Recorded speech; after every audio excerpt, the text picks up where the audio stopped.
huda yang senantiasa dimuliakan Allah Ta'ala. Puji syukur saya panjatkan kehadirat Allah Subhanahu wa Ta'ala. Alhamdulillah sampai dengan saat kita masih diberikan nikmat sehat iman dan nikmat Islam tersebut. Alhamdulillah pada malam hari ini kita bisa melaksanakan salat maghrib berjamaah. Kemudian kita lanjutkan dengan talabul ilmi. Mudah-mudahan kita lakukan kiranya senantiasa mendapatkan keridhaan dari Allah Subhanahu wa Ta'ala. Amin ya rabbal alamin. Hadirin jamaah sekalian, kita buka ta'lim kita dengan bacaan suratul Fatihah dengan niat mudah-mudahan ilmu yang kita dapat pada malam hari ini dijadikan ilmu yang barokah untuk kita, keluarga kita dan orang-orang yang ada di sekeliling kita, dan juga pahala Fatihah kita hadiahkan kepada orang-orang yang telah berjuang dan berwakaf di Masjid Jami'al Huda. Yang masih ada kita doakan mudah-mudahan Allah panjangkan umurnya dalam Subhanahu wa Ta'ala, dan yang telah dipanggil oleh Allah Subhanahu wa Ta'ala kita mohonkan agar diampuni segala dosanya, dimaafkan segala kesalahannya, dan dijadikan kuburnya raudhah min riyadil jannah. Amin. Ala hadhihi niyyah al-Fatihah. A'udzu billahi minasyaitonir rajim. Bismillahirrahmanirrahim. Alhamdulillah Ar-Rahmanir Rahim Maliki Yaumiddin. Iyyaka na'budu wa iyyaka nasta'in. Ihdinas siratal mustaqim. Siratal ladzina an'amta 'alaihim ghairil maghdubi 'alaihim waladdallin. Amin. Sama-sama kita ikuti ta'lim yang akan disampaikan oleh guru kita Mukarram Dr. K. Haji Muhammad Nur Hayat. Wa ilaihi tafaddal maskura. Shallu ala Muhammad. Allahumma salli wa sallim barik alaih. Bismillahirrahmanirrahim. Assalamualaikum warahmatullahi wabarakatuh. Alhamdulillahi rabbil alamin. Alhamdulillahilladzi ja'alana minal muttaqin wal mu'minin wa faddalana bil Qur'anil azim wa amana bi sayyidil mursalin. Ashhadu an la ilaha illallah wa ashhadu anna Muhammadan abduhu wa rasuluh. Allahumma salli wa sallim wa barik ala sayyidina Muhammadin wa ala alihi wa sahbihi ajma'in. Amma ba'du. Hadratal kurama, ahibba'inal aziz, yang saya muliakan Ketua DKM beserta seluruh jajaran, Pak Rozak yang selalu mengawal taklim di masjid yang kita cintai bersama ini. Semoga kita semua senantiasa diberikan sehat walafiat. Bapak Ibu sekalian, jamaah sholat maghrib yang dimuliakan Allah Subhanahu wa Ta'ala, malam hari ini kita bersama-sama bisa menunaikan kewajiban kita sholat maghrib berjamaah dalam keadaan sehat walafiat. Semoga apa yang sudah kita lakukan, mulai dari melangkahkan kaki dari rumah kita masing-masing, hingga kita bersama-sama melaksanakan sholat maghrib berjamaah dan kita lanjutkan zikir bersama serta taklim sampai waktu isya, dicatat oleh Allah sebagai amal saleh, dicatat oleh Allah sebagai bekal kita untuk kehidupan abadi kita di akhirat. Tidak ada kerugian sedikit pun bagi orang-orang yang mau menjalani kehidupannya dengan penuh ketaatan dan ketakwaan. Dan apa yang mungkin tidak banyak orang yang bersama kita di masjid ini, tetapi percayalah bahwa kita adalah orang-orang terpilih, orang-orang yang diberikan inayah, ma'unah dan pertolongan oleh Allah untuk menjadi orang-orang yang beriman dan bertakwa kepada Allah Subhanahu wa Ta'ala. Allah senantiasa memberikan petunjuk kepada kita hingga akhir hayat kita, dan tentu kita bermohon kita dijadikan oleh Allah sebagai calon-calon penghuni surga, dan kehidupan kita di dunia Allah hadiahkan husnul khatimah. Amin. Allahumma amin. Hadirin Bapak Ibu sekalian yang dimuliakan Allah Subhanahu wa Ta'ala, pada malam hari ini saya akan mengkaji nasihat-nasihat dalam kitab Nasaihul Ibad yang dikarang oleh Nawawi Al-Bantani. Nasihat ini penting untuk kita jadikan pedoman agar kita selalu ingat bahwa manusia termasuk kita semua memang sering lupa akan tujuan hidup. Sehingga kita perlu selalu mengingatkan diri kita, salah satunya dengan nasihat-nasihat yang diberikan oleh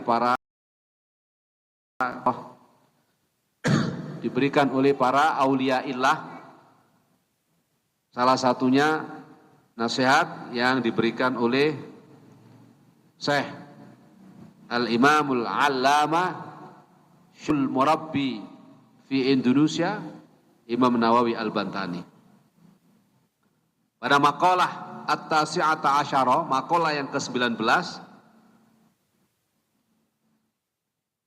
Imam Nawawi Al-Bantani mensyarahi kitab yang dikarang oleh Imam Jalaluddin Abdurrahman As-Suyuti, mengutip sebuah nasihat, uhiya ila ba'dil anbiya'i ati'ni fi wala ta'sini fima nasahtuka. Ati'ni fima amartuka wala ta'sini fima nasahtuka. Ay fima da'autuka ila ma fihi shalah wa nahaituka amma fihi fasad. Telah diwahyukan kepada sebagian para wahyu yang diturunkan oleh Allah kepada nabi-nabi sebelum Rasulullah. Apa perintahnya Allah kepada nabi-nabi sebelum Rasulullah? Taatilah aku dalam hal yang telah aku perintahkan kepadamu, dan jangan kamu bermaksiat kepadaku dalam hal yang telah aku nasihatkan kepadamu. Dalam Al-Quran, Allah membuat perintah yang lebih spesifik. Allah memerintahkan kepada Rasul, kepada kita, atiullaha wa atiur rasul wa ulil amri minkum. Taatlah kalian kepada Allah dan taatlah kepada Rasulullah dan para pemimpin kalian selama tidak ingkar, selama tidak bermaksiat, dan selama tidak mengajak kepada kerusakan. Nah, dalam konteks mobil pilkada, kita harus pandai memilih pemimpin yang membawa kepada kemaslahatan. Saya tidak mendukung calon siapapun, karena ini adalah momentum demokrasi kita masing-masing. Tiap orang punya pilihan, silakan. Tapi setiap pilihan Bapak Ibu sekalian, kelak akan dimintai pertanggungjawaban. Maka pilihlah dengan hati nurani. Jangan memilih karena ada embel-embel uangnya. Pastikan bahwa yang dia kasih tidak mempengaruhi pilihan Anda. Biarkan ngasih, mungkin sedekah dia, tapi tidak harus setelah dia ngasih kita memilih apa yang dia minta. Agar apa kita memilih pilihan-pilihan itu berdasarkan hati nurani kita, agar kita ditanya oleh Allah saat dimintai pertanggungjawaban bisa menjawab, ya Allah, saya memilih sesuai dengan apa yang saya ketahui, apa yang saya yakini bahwa dia membawa kebaikan. Tawakkaltu 'alallah. Bismillahirrahmanirrahim. Sudah. Insya Allah kita tidak punya tanggungan. Tapi kalau milihnya karena kita dikasih sesuatu dan ternyata setelah terpilih nanti dia tidak melakukan amanah yang telah dibebankan, justru berbuat zaliman, maka kita kelak akan dimintai pertanggungjawaban dan ikut bertanggung jawab atas kerusakan yang telah ditanggungnya. Na'udzubillahi min dzalik. Bapak Ibu sekalian yang dimuliakan Allah, nasihat yang tadi disampaikan oleh Syekh Imam Nawawi Al-Bantani mengutip wahyu yang diturunkan oleh Allah kepada para nabi sebelum Rasulullah, sejatinya menjadi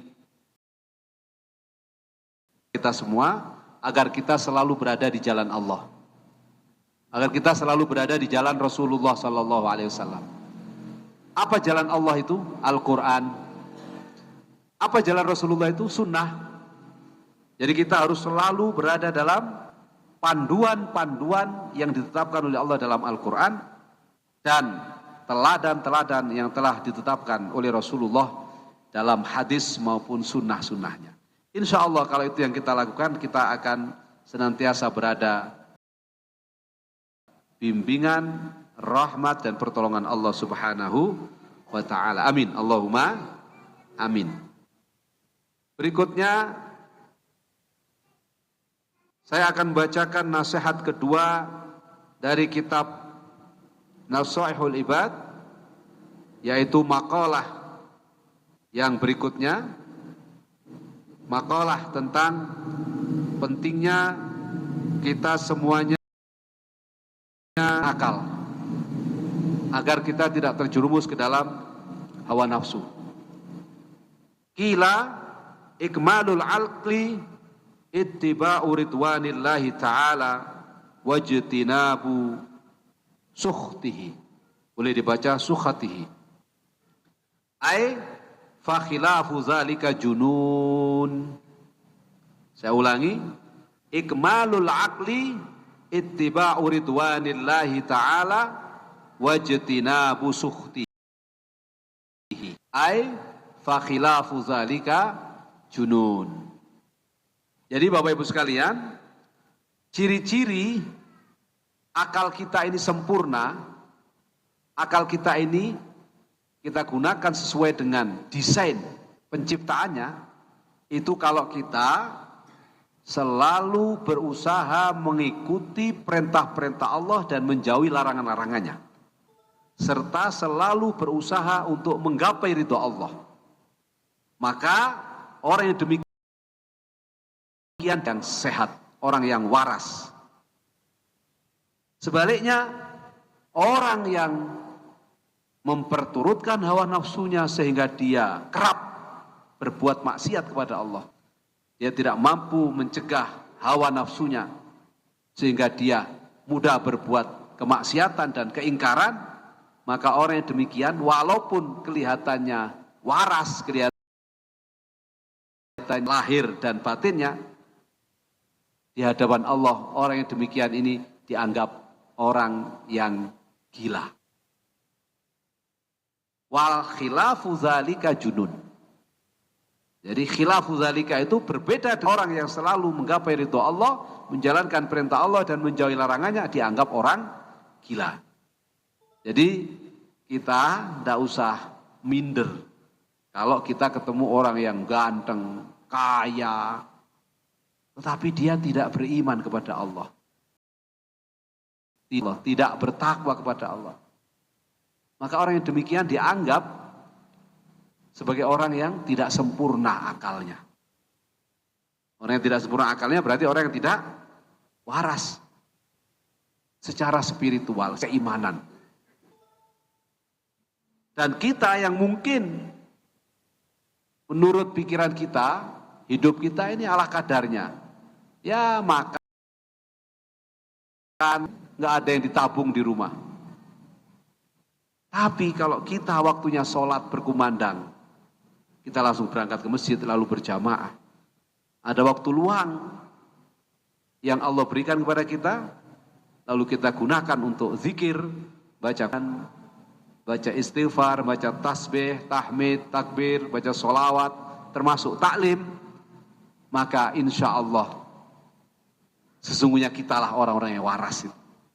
Waras dalam ukuran siapa? Waras dalam ukuran Allah wa ta'ala. Maka saya mengajak pada Bapak Ibu sekalian hadirin, ayo kita jaga kewarasan kita. Dengan cara apa? Dengan cara kita jalankan semua perintah Allah dan kita jauhi semua larangannya. Insya Allah kita akan waras, kita menghadap kepada Allah dalam keadaan waras, dan kemudian kita dibangkitkan dalam keadaan waras, masuk surganya Allah Subhanahu wa ta'ala juga dalam keadaan waras. Amin. Allahumma amin. Itulah yang kemudian dalam ayat yang begitu indah bagi orang-orang yang beriman dan bertakwa, ya ayyatuhan nafsul mutmainnah irji'i ila rabbiki radiyatan mardiyah fadkhuli fi ibadi wadkhuli jannati. Semoga kita semua orang-orang yang disambut oleh Allah dengan ucapan salamun qaulam mir rabbir rahim. Berikutnya saya akan mengkaji kitab Nasaihul Ibad, makalah yang ke-17. Nasihat dari Imam Asy-Syaikh Al-Alimul Allamah An-Nawawi Al-Bantani Al-Jawi. Apa kata beliau? Tuba liman kana aqluhu wahu asiran. Beruntunglah orang-orang yang menjadikan akalnya itu menjadi pemimpin dan hawa nafsunya menjadi tawanannya. Wa wailun liman kana hawahu amiran wa aqluhu asiran. Sebaliknya cilaka bagi orang-orang yang menjadikan hawa nafsunya itu menjadi pemimpin dan akalnya menjadi tawanannya. Apa artinya hadirin yang dimuliakan Allah? Kalau kita selalu berhitung menggunakan akal kita, maka niscaya kita akan selamat, Pak. Misalnya, saya mau melakukan kejahatan.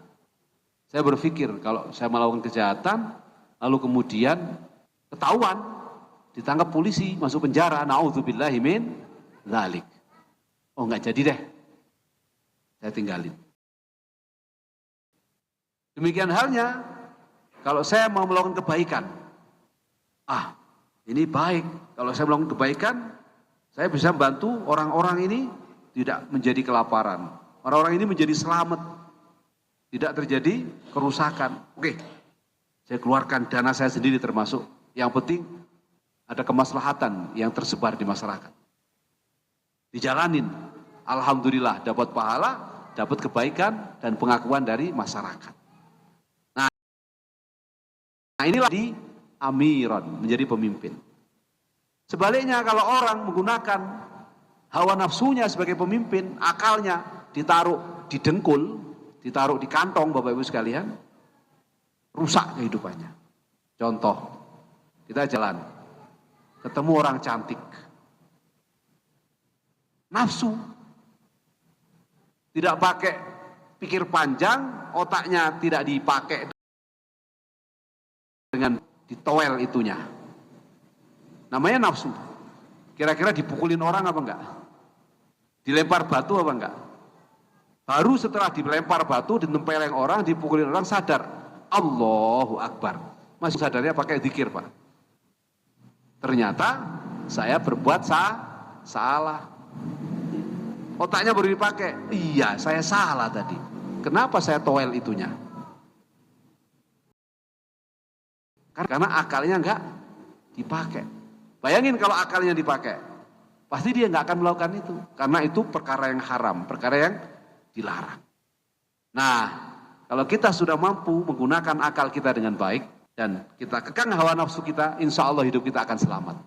Tidak hanya di dunia ini, tapi juga sampai di akhirat kelak, insya Allah. Amin. Allahumma. Berikutnya kita akan mengkaji nasihat dari Imam Nawawi Al-Bantani terkait dengan makalah yang ke-17. Al-ummahatu arba'un. Ummul adawiyati wa ummul ibadati wa ummul amani. Fa ummul adawiyati ay ummul adwiyah qillatul aqli wa ummul adabi qillatul kalami wa ummul ibadati qillatul dhunubi wa ummul amani as-sabru. Rasulullah sallallahu alaihi wasallam bersabda, Imam Nawawi mengutip hadisnya Rasulullah sallallahu alaihi wasallam, al-ummahatu arba'un. Inti dari segala perkara itu ada 4. Inti dari segala perkara itu ada 4. Yang pertama, Ummul Adwiyah. Inti dari obat. Inti dari obat kalau kita sakit, itu apa? Kalau kita nanya dokter, inti dari obat itu paracetamol. Atau obat generik. Apalah, saya nggak tahu itu karena saya bukan dokter. Tapi kalau kata Rasulullah, Ummul Adwiyah, yang kalau kita pakai ini, maka kita akan punya obatnya. Ummul Adwiyah, qillatul akli. Sedikit makan. Kita mau sehat, ibu dan segala macam obat, sedikitkan makan. Sedikit makan itu punya 2 makna. Pertama, rajin puasa. Jadi siapa yang rajin puasa, insya Allah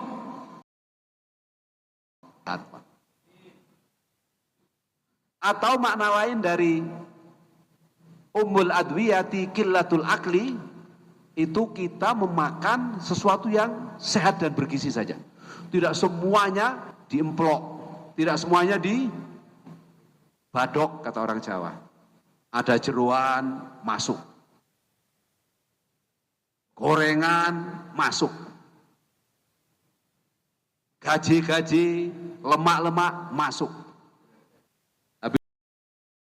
Habis itu asam urat kambuh, kolesterol kambuh, serangan, stroke. Setelah itu mati, Pak. Nabillahi min dzalik. Ini sebab karena kita tidak qillatul akli, kita tidak mensortir makanan. Tapi kalau makanan yang kita konsumsi makin tua, kita makin menghindari 4 putihan. 4 putih nasi, kedua putihan gula, ketiga putihan garam, keempat putihan tepung. Insya Allah yang dimakan pagi-pagi buah serat, agak siang dikit, apa lagi? Pisang, puhung, dan seterusnya. Waduh, kata orang sering-sering sawah, ya silakan. Yang penting pola makan kita diatur, tidak sampai kekenyangan. Ini nasihat untuk saya, karena saya kadang kalau lapar itu juga kekenyangan, Pak. Berat sekali memang qillatul akli, Pak. Nah, kalau kita usaha bareng-bareng, ingin sehat, Ummul Adwiyati qillatul akli. Ibu dari segala macam obat, itu adalah sedikit makan. Syukur bisa puasa, ditambah sedikit makan. Makan, insya Allah sehat sampai tua. Itulah tips dari Rasulullah Sallallahu Alaihi Wasallam. Orang-orang yang sakit-sakit hari ini pasti karena pola makannya ketika muda itu nggak tertib, Pak. Indomie aja, jebol gini. Minumnya Coca-Cola, apalagi Sprite, apalagi Kratindeng, Ponari Sweet, Ponari apa Pokari? Perpi aja, gulanya manis lagi, udah bisa dipastikan, Pak, ginjalnya kena. Yang kedua, gulanya merajalela. Kalau itu sudah kena pada seseorang, naudzubillah, tinggal nunggu waktu, Pak. Ya, kalau gulanya nggak bisa diobatin, busuk kakinya, nggak bisa sholat jamaah, naudzubillahi min dzalik. Maka yang masih sehat-sehat ini, ayo kita jaga qillatul akli. Rasulullah memberikan tips, kalau makan itu sepertiga isi makanan, sepertiga isi minuman, sepertiga isi udara. Udah, selebihnya olahraga. Jadi makanan bergizi, makanan sehat, olahraga, dan sedikit makan, insya Allah. Yang kedua, kalau Ummul Adwiyati itu adalah qillatul akli, Ummul Amani wa Ummul Adabi wa Ummul ibadat. Apa? Ummul adabi. Ibu dari segala macam akhlak atau adab, qillatul kalami. Wa ummul adabi qillatul kalami. Sedikit bicara. Jadi kalau ingin tahu siapa orang yang paling sopan, orang yang paling beradab, orang yang paling akhlaknya bagus itu, orang yang paling sedikit bicaranya. Tapi bukan berarti bicara yang buruk, bukan berarti bicara yang baik yang sedikit. Maksudnya sedikit bicara itu sedikit bicara yang buruk, Pak. Karena orang yang banyak bicara itu pasti banyak luputnya, banyak salahnya, dosanya. Orang banyak dosanya pasti masuk neraka. Betul apa enggak? Begitu rumusnya itu. Jadi qillatul kalami itu adalah ummul adabi. Jadi orang yang paling sopan itu enggak banyak ngomong, alias enggak cerewet. Nah, ibu-ibu ini hati-hati. Ya. Kalau dikit apalagi ada bapak yang ini bukan sosok seorang laki-laki. Laki-laki itu enggak cerewet. Karena mulutnya satu katanya. Nah, kalau kita ingin dianggap baik, kurangilah banyak bicara. Kecuali bicara yang baik. Kul khairan au liyasmut. Kalau mau ngomong yang baik. Nah, ngomong yang baik itu apa? Taklim. Ngasih nasihat seseorang. Itu ngomong yang baik. Kalau enggak, mending diem. Karena as-sukutu salamatun. Diem itu adalah selamat. Kata orang Srengseng Sawah, mu harimaumu.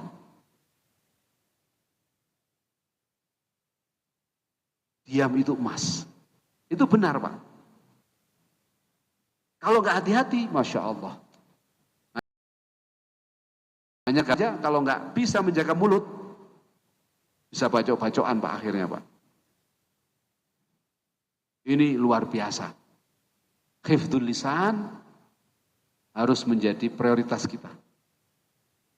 Karena dari lisan yang terjaga muncul fitnah. Dari lisan yang tidak terjaga muncul ghibah.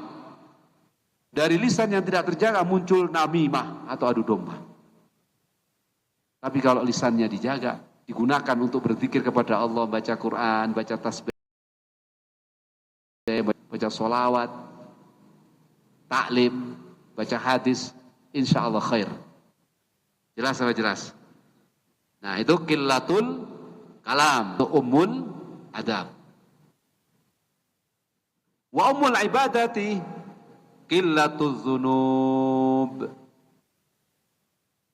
Induk dari ibadah itu adalah sedikit. Nah, ada orang pengen, apa sih ibadah yang paling baik itu? Ibadah yang paling baik itu menghindarkan diri kita untuk berbuat maksiat dan dosa. Itu ibadah paling baik, Pak. Apa bentuknya? Terserah. Pokoknya kita mampu mencegah diri kita untuk bermaksiat, itu ibadah terbaik, Pak.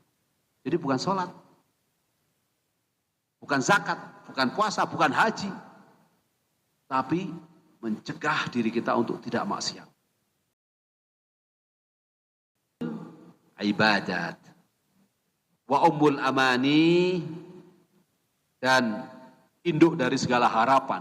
Kita berharap sesuatu, induknya, intinya itu adalah as-sabru.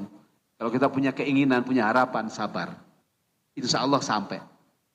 Tapi kalau kita punya keinginan gak sabar, kemerungsung kata orang Jawa, biasanya itu nabrak-nabrak, Pak. Akhirnya betul apa enggak? Makalah berikutnya, arba'atu jawahiro fi jismi bani Adam yaziluha arba'atu asya. Ada 4 hal yang sangat istimewa. Ada 4 hal yang sangat istimewa permata kita sebagai manusia yang terdapat pada anak Adam, pada manusia ini, yang kalau tidak dijaga ini akan hilang, akan hapus, akan diambil oleh 4 perkara lainnya. arba'atu jawahira fi jismi bani Adam yaziluha arba'atu asya'a. Ammal jawahiru fal aqlu wal haya'u wal amalu. 4 hal istimewa dalam diri kita anak Adam itu adalah akal pertama. Yang kedua, rasa malu. Yang ketiga,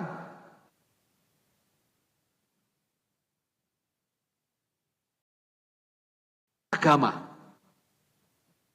Ad-din. Yang keempat, amal kita. Kalau dalam rangkaian hadis ini yang pertama, ammal jawahiru fal aqlu wad dinu haya'u wal amalu. Jadi perkara yang Allah berikan kepada kita manusia yang istimewa itu nomor 1 adalah akal. Maka orang kalau nggak ada akalnya, walaupun kaya, walaupun ganteng, mau nggak sampean? Jadi, berarti mahal apa enggak akal itu, Pak? Ada harganya apa enggak? Enggak ada. Yang tadi kajian kita nyambung dengan makalah pertama, orang yang paling berakal, aqalun nas, orang yang paling waras, orang yang paling sehat itu orang yang hidupnya selalu diarahkan menggapai ridho Allah, menggapai ketaatan kepada Allah. Walaupun dia terus nggak berakal, Pak. Padahal akal ini jawahir, permata yang ada dalam diri kita. Yang kedua, ad-din, agama. Hati-hati, agama ini istimewa, Pak. Mungkin secara ekonomi kita boleh tidak seberuntung orang lain, punya mobil, punya rumah, punya jabatan. Tapi kalau kita setiap waktu sholat jamaah menjaga itu demi Allah lebih baik daripada orang yang kaya raya tapi gak pernah sholat. Apalagi orang-orang yang tidak beriman kepada Allah Subhanahu wa ta'ala. Kenapa? Karena al-jawahir nomor 2 setelah akal itu adalah ad-din, agama. Yang ketiga al-haya, rasa malu. Kalau kita punya rasa malu Bapak Ibu sekalian, Masya Allah, itu mahal harganya. Makanya dalam satu riwayat disebutkan al-haya'u minal iman, daripada keimanan kita. Artinya kalau kita sudah gak punya rasa malu, kita gak punya iman, Pak. Yang keempat, al-amalu, amal. Amal itu adalah jawahir, jauhar. Keistimewaan kita. Maka kalau kita hidup, kita gak beramal, selesai, Pak. Nah sekarang saya tanya Bapak Ibu sekalian, amal kita sampai di umur kita masing-masing itu udah banyak apa belum? Kan yang sudah kita lakukan dalam hidup kita sampai pada umur kita hari ini. Ayo kita merenung. Pak Dede misalnya, di umur Pak Dede yang 60 tahun sekarang, apa yang sudah dibangun? Oh ternyata Pak Dede menjawab, saya dulu pernah membantu seseorang yang hampir saja dia dibunuh. Tapi saya menghalang walaupun nyawa taruhannya. Alhamdulillah orang itu sekarang masih hidup dan menjadi orang yang soleh. Punya anak hafal Quran. Oke, udah dapet dia. Pak Bendahara, apa yang sudah Anda kerjakan? Saya sus masjid ini perizinannya lengkap mulai dari wakaf hingga menjadi anggota DMI. Alhamdulillah. Apalagi? Saya sudah 10 janda. Yang 5 tua, yang 5 muda. Gara-gara itu saya setiap hari perang sama istri saya. Karena lebih sering menyantuni janda yang muda. Tapi kalau lillahi ta'ala niatnya itu luar biasa. Nah itu amal namanya Pak, itu jawahir. Maka ayo kita pertanyakan diri kita, sampai kita mati sudah berapa kebaikan. Kalau Pak siapa, Pak Haji siapa? Pak Parmo, itu seingat saya banyak itu kebaikannya. Setiap hari raya Idul Kurban selalu ngirim daging ke rumah saya. Nah, itu saya ingat terus Pak. Tapi Idul Kurban kemarin enggak. 2 Idul Kurban ini saya nggak ada di masjid sini Pak. Nah dulu Pak Dede di Nurul Falah selalu ngirim Pak. Walaupun saya paling isi pengajian setahun sekali atau 2 kali selalu dikirim. Nah ini saya jadwalnya ada di sini malah nggak dikirim lagi dari sini. Padahal saya juga kepingin dikirim gitu loh Pak. Tapi tak tanya, nggak masuk hitungan udah habis katanya. Guyon Pak. Oh yang nganter yang nggak ada. Lah sampean?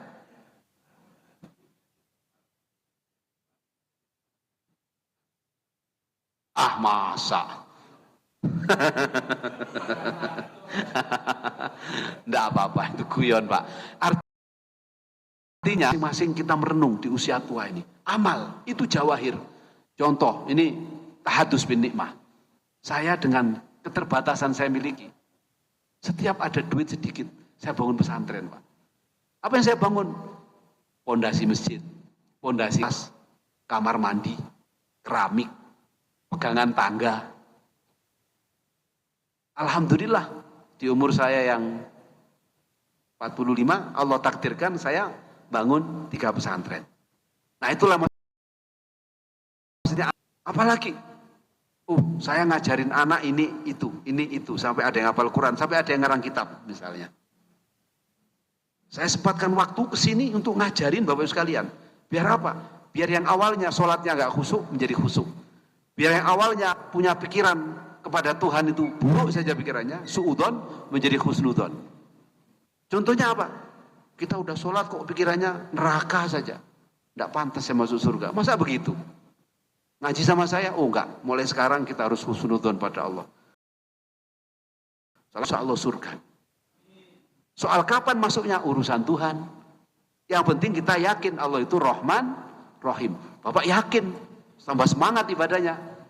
Bapak masuk surga. Nanti insya Allah Bapak akan nyari. Ada hayat apa enggak di surga? Kalau enggak ada, saya jadi semangat ibadah lalu masuk surga ini gara-gara Pak Kiai Hayat. Kok Pak Kiai Hayat enggak ada ini?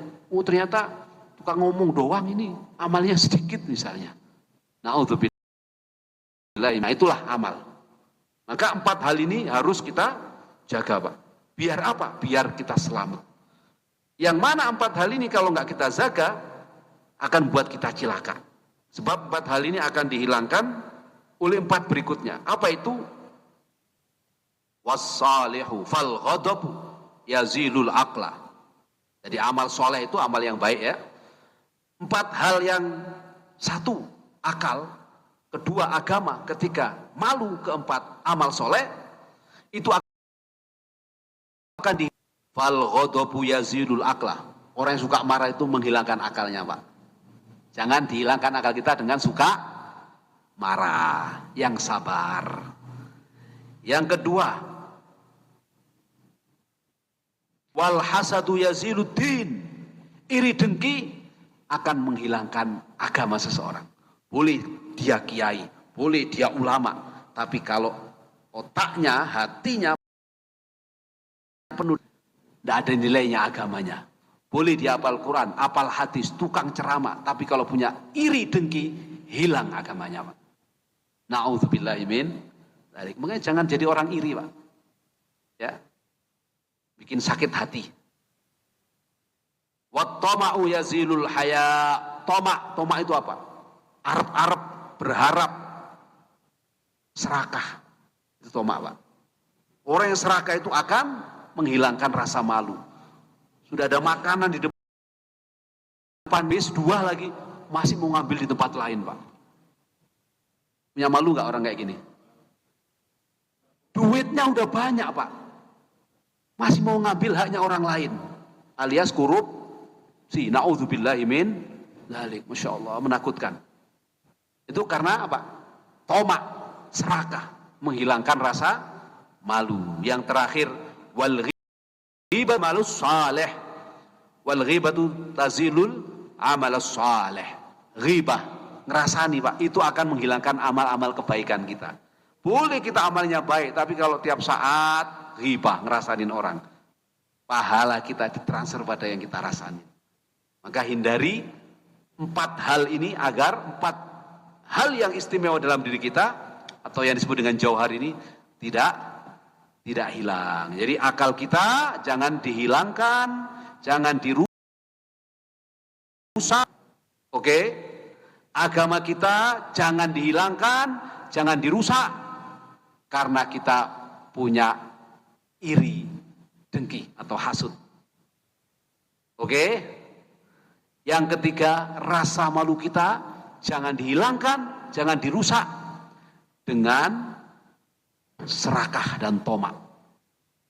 Dan yang terakhir, amal soleh kita yang sudah kita jangan dihancurkan, jangan dihilangkan, jangan dirusak oleh perilaku ghibah kita, ngerasain orang lain. Insya Allah kalau kita jalankan ini nasihat dari Rasulullah, karena ini hadis, kita akan diberikan keselamatan oleh Allah fid dunya wal akhirah. Amin Allahumma amin.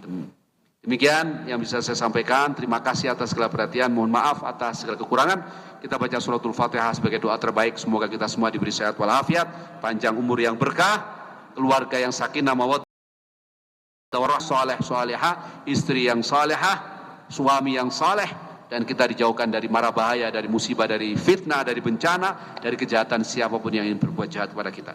Sekaligus doa terbaik untuk orang yang telah mendahului kita, orang tua kita, mbah-mbah kita, buyut kita, mungkin sebagian suami atau istri kita, teman sahabat kita, para pejuang masjid ini yang wakaf hingga yang menjadi takmir, yang sudah meninggal, kita doakan semoga Allah hadiahkan husnul khatimah, Allah karuniai anugerah terbaik di alam kuburnya, Allah ampuni kuburnya teman-teman surga, dan Allah jadikan surga menjadi tempat kembalinya bersama kita semuanya, amin, bersama barisan baginda Rasulullah sallallahu alaihi wasallam ala hadhihi niyah wa ala ma nawaina ila hadratin nabil mustafa sayyidina Rasulullah sallallahu alaihi wasallam ila hadrati arwahi abaina wa ummahatina wa azwajina wa ajdadina wa jaddatina wa syekhina ustadina muallimina wa liman haqquna alaina ajmain wa li ahyaina wa amwatina wa jami'il muslimina wal muslimat sya'udillahi lana wa lahumul fatihah. أعوذ بالله من الشيطان الرجيم بسم الله الرحمن الرحيم الحمد لله رب العالمين الرحمن الرحيم مالك يوم الدين إياك نعبد وإياك نستعين اهدنا المستقيم صراط الذين أنعمت عليهم غير المغضوب عليهم ولا الضالين ربي اغفر لي ولوالدي وللمؤمنين آمين يا رب العالمين. Terima kasih atas segala perhatian. Mohon maaf atas segala kekurangan. Kita tutup dengan doa kafaratul majlis. Subhanakallahumma wa bihamdika asyhadu an la ilaha illa anta astaghfiruka wa atubu ilaik. Wa sallallahu ala sayyidina Muhammad walhamdulillahi rabbil alamin. Wallahul muwaffiq ila aqwamit thoriq. Wassalamualaikum warahmatullahi wabarakatuh. Sallallahu ala Muhammad sallallahu alaihi wasallam.